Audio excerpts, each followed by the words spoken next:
crime has not been forgotten, adversary. Your crime.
Gun! Foundry has items for you, operator.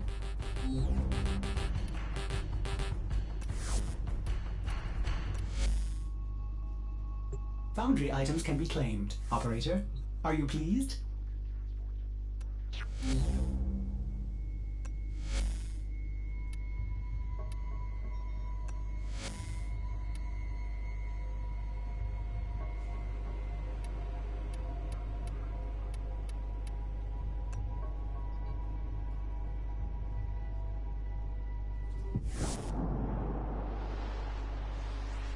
The Laverian exists thanks largely to the donations of patrons such as yourself. Please leave a little something.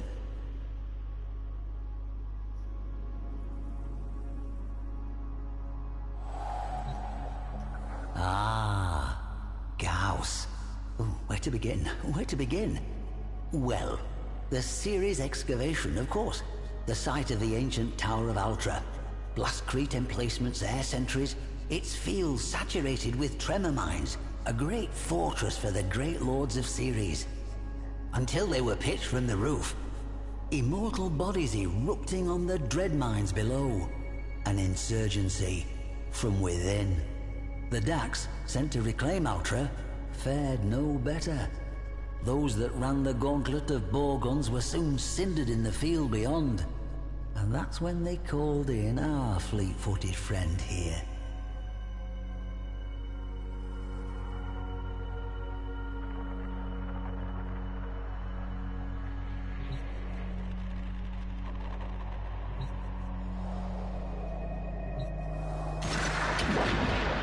Dual sidearms pulled from Ultra's outer ring of Blastcrete bunkers.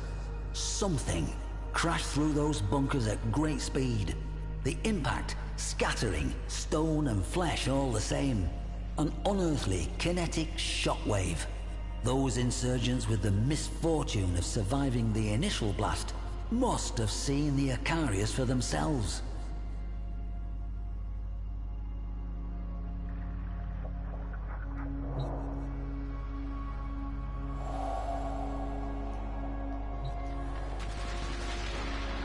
The Axeltra, a rapid-fire micro-missile launcher. The smooth polycarbonate barrels still carry a vague stench of ozone. Some think Gauss was a blunt instrument, all speed, with as much versatility as a cannonball. But the Axeltra implies more.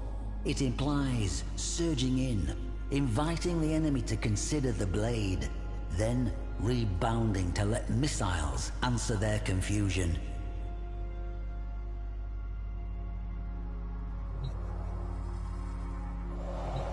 Not the standard dress helm. This one has specialized control surfaces, angled plating, supreme streamlining. It catches the light in a curious way, doesn't it? When it shines just so, I see myself atop Ultra, a hostage perhaps, peering out across the desolate field, and then I'd see it, a pale glint of light.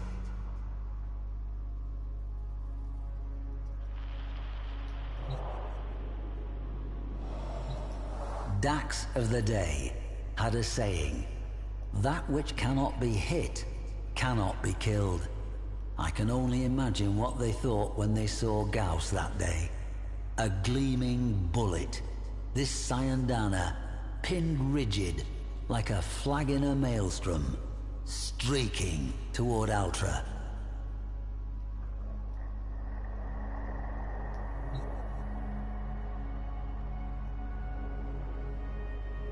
A stripped-out Gauss airfoil system.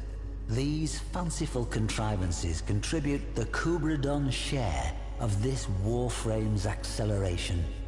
Strength, mass, density, all held in a delicate balance.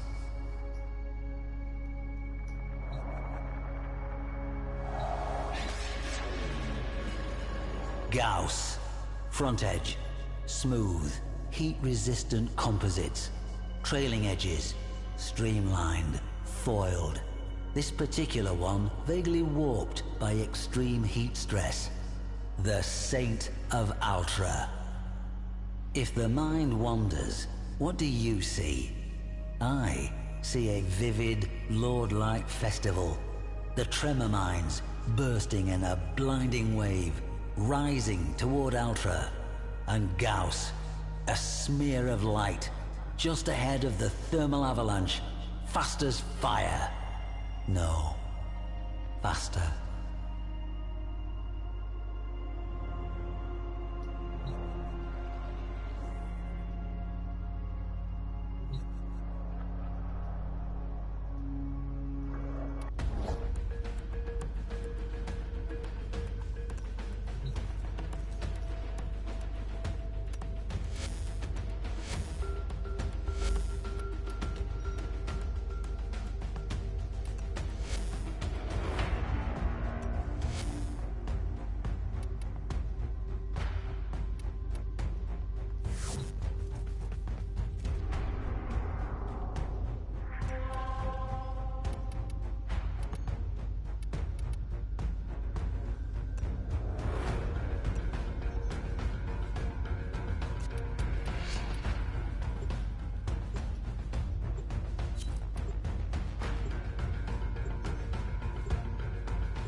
Nora is all about incentivizing.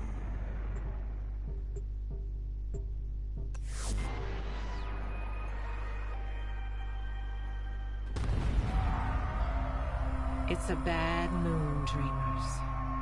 Can you feel it? From my perch at Nightwave, I listen at the windows of the wealthy and well-to-do.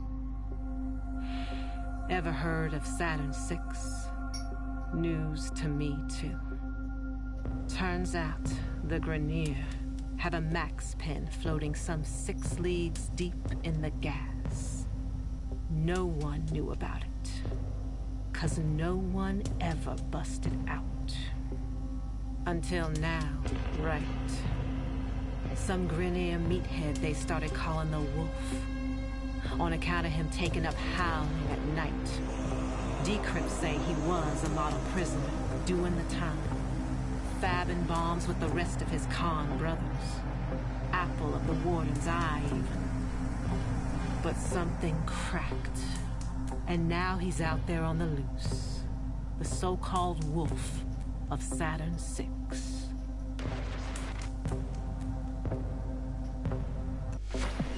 It's late. You still with me, dreamers? Soon we'll see the sun curve over the Venusian sky. A hot blue taste. What's keeping you up? For me, it's the gap waves. All abuzz with the doings of a certain big, bad wolf. Why didn't he run? Why didn't he hit that solar rail as far as it would take him?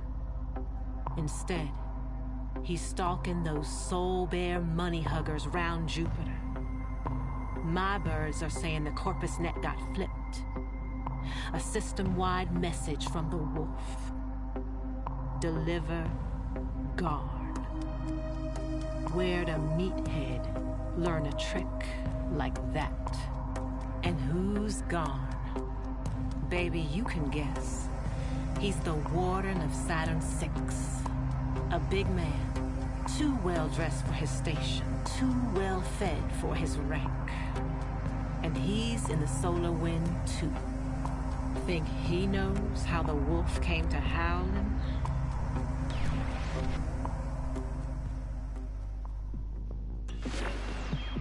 An ice night in Neptune, dreamers.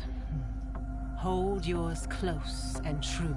And hey, if you're between stops, Nora knows that mood. But our wolf, he's not alone tonight. Add this with me. The howler breaks out of Saturn VI. But get this, the howling doesn't stop. Someone else takes to singing that cruel song. The wolf knows why, and it called him back to the scene of the crime. Warden Garn's little side business. selling Grenier lemons for a corpus squeeze. So freedom's got no hold on the wolf, does it? No. It's the sisters and brothers from the joint that matter to him. The pack. We both know what happens next. When a wolf finds its pack, they hunt.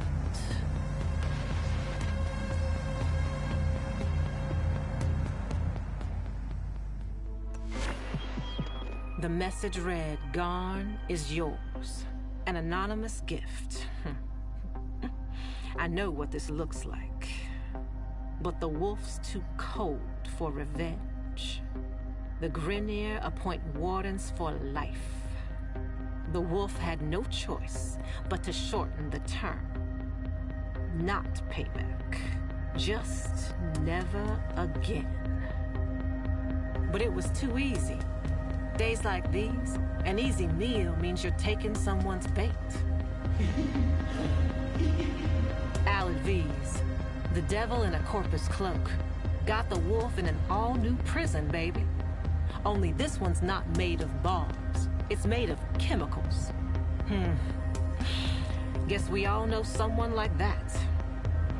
The whole lot has been transformed into these amalgam dogs.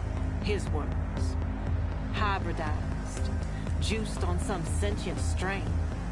No nice way to put it. I think the pack is coming after you, Dreams.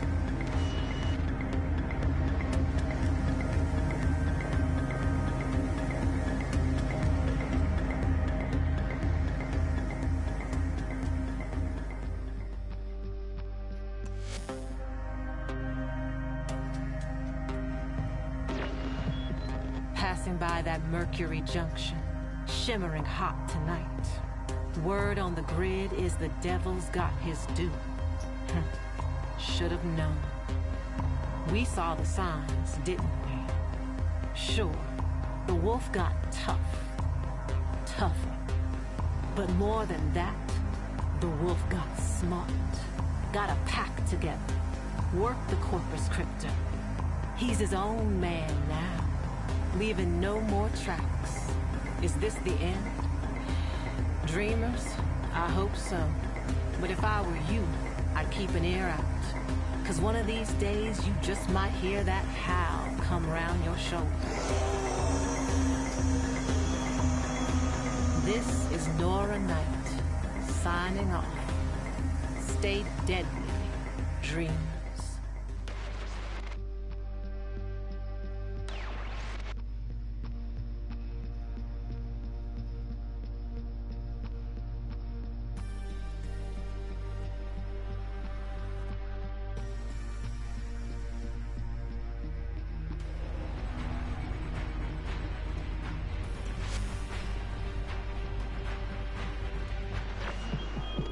Dreamers, you know about the infestation, right? Spreads like a month-old salad with genocidal intent. Swallows everything it touches, making monsters from meat or metal or both. Well, these days it's mostly contained. Spores as old as stone, derelicts drifting in forgotten orbits. So it was with old Kanga.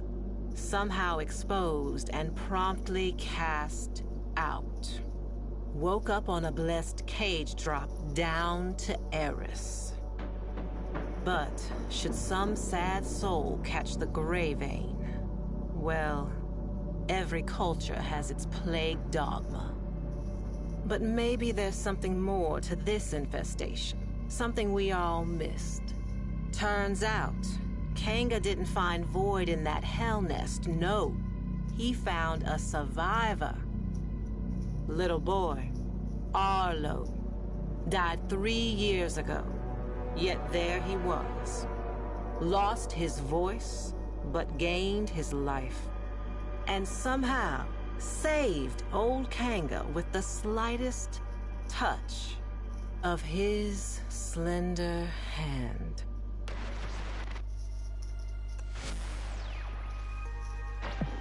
My mother was a cynical woman, smart as she was cruel. Nora, she said, No disease spreads faster or further than the ones in our head. She was talking about ideas. Mine was that old Kanga and his Wonder Boy would have been splayed out in some bio-trader's lab by now, or blood studies for the Grenier Command. Dreamers, I was wrong. Kanga's gray vein was just the beginning. White lung, parasitic liver, clone rot, even bone spurs. Turns out this kid, Arlo, is a healer. So many questions. An idea like that is like a flare dropped in Vol gas. Now the sick and curious are flocking the rails to see this emissary of Eris. And who speaks for Arlo the Mute? Why, old Kanga, of course. No more the outcast. It is he who is spreading the word of Arlo's gift. Even you, dreamers, may soon hear it.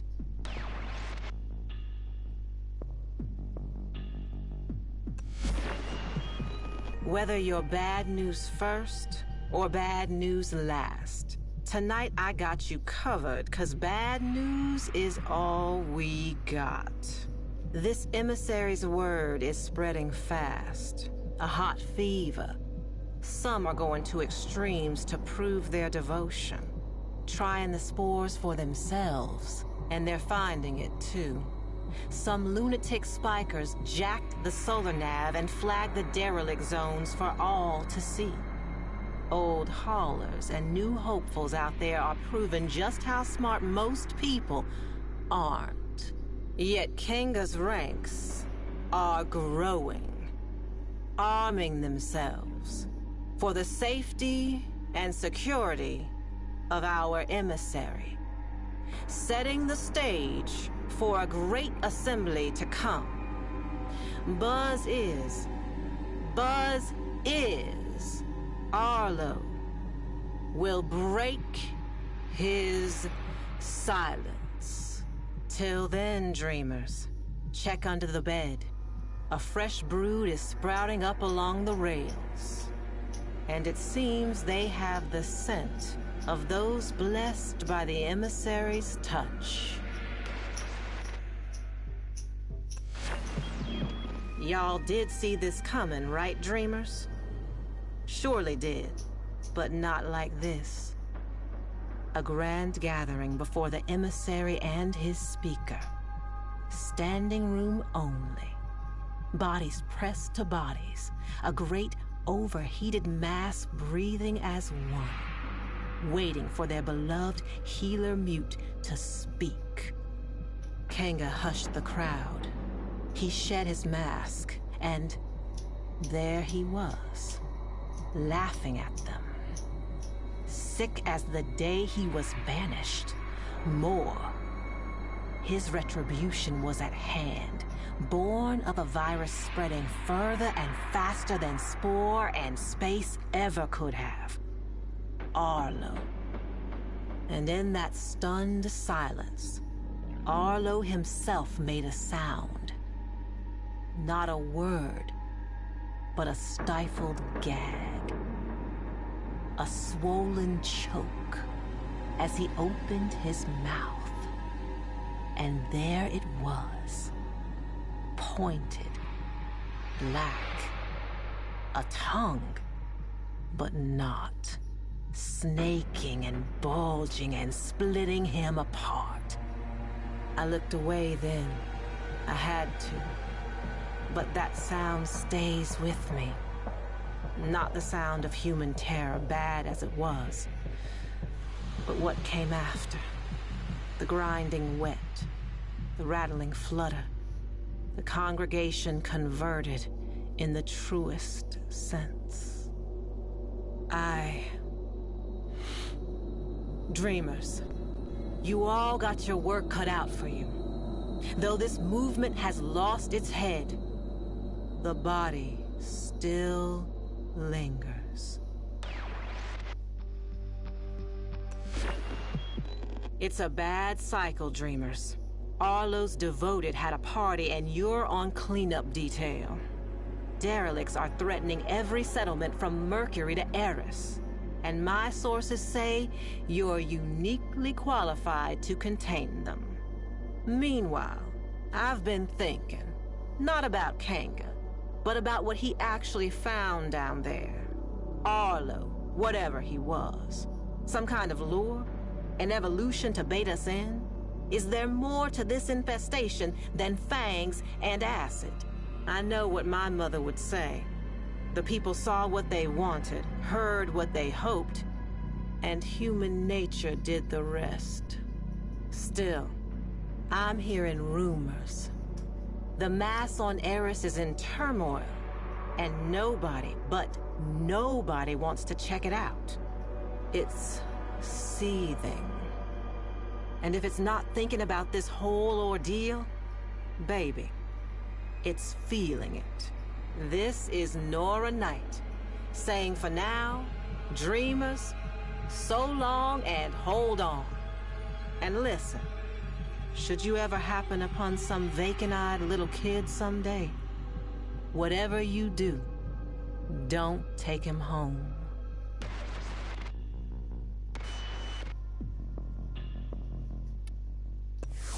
Till